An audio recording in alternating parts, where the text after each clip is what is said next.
महत्त्वाची बातमी, कारण अकोला जिल्ह्यातल्या अकोटमध्ये भाजप आणि एमआयएम यांच्या युतीचा हा दुसरा अंक सध्या बघायला मिळतोय। कारण एमआयएम कडून स्वीकृत नगरसेवक पदासाठी भाजपच्या उमेदवाराला पाठिंबा दिला गेला। जितेन बरेठिया यांना पाठिंबा देण्यात आलेला आहे एमआयएम कडून स्वीकृत नगरसेवक म्हणून। त्यामुळे भाजप आणि एमआयएम यांच्या युतीचा हा दुसरा अंक म्हणायला हवा।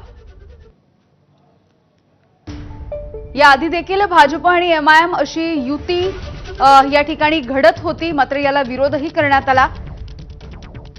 मात्र यानंतर पुन्हा एकदा अकोटमध्ये एमआयएम आणि भाजपची युती होताना बघायला मिळते आहे आणि स्वीकृत नगरसेवक पदासाठी भाजपला पाठिंबा देण्यात आलाय एमआयएम कडून।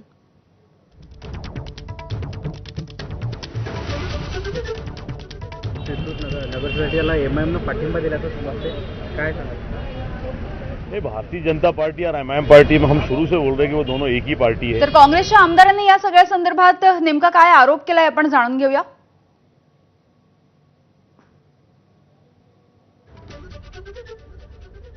पार्टी में हम शुरू से बोल रहे हैं कि वो दोनों एक ही पार्टी है और वो दोनों एक दूसरे के भाई है। वो एक मुसलमानों की बात करते हैं, एक हिंदू की बात करते हैं और बाद में अकेले में बैठ के दोनों एक दूसरे की बात करते हैं। जिस तरह आज चुन के वो भले अलग अलग आए, लेकिन आज एक होकर उन्होंने साबित कर दिया कि ऑप्शन में उन्होंने भारतीय जनता पार्टी के पदाधिकारी को, माजी नगर सेवक को वोट देकर उनको वहाँ पे नगर सेवक घोषित किया। इससे एमआईएम पार्टी की नीयत सामने नजर आ गई पूरी अच्छी तरह। हम जो झुकी धबियों में बात कर रहे थे, वहाँ पे गढ़ स्थापित करना, उसके बाद में आज ऑप्शन में भेजना, तो ये सब बर्दाश्त साफ हो गया कि ये एमआईएम जो है ये भारतीय जनता पार्टी की बी टीम है और बी नहीं, ये उनका साथी है।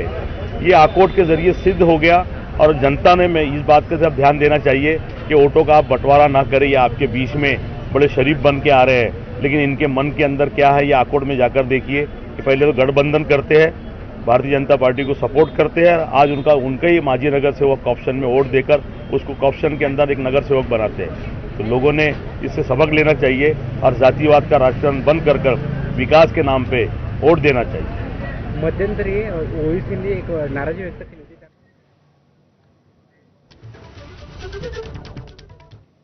आणि यानंतर बुलेटिनमध्ये वेळ झाली इथे थांबण्याची। पुढचे अपडेट्स अमोल सोबत बघत रहा एबीपी माझा।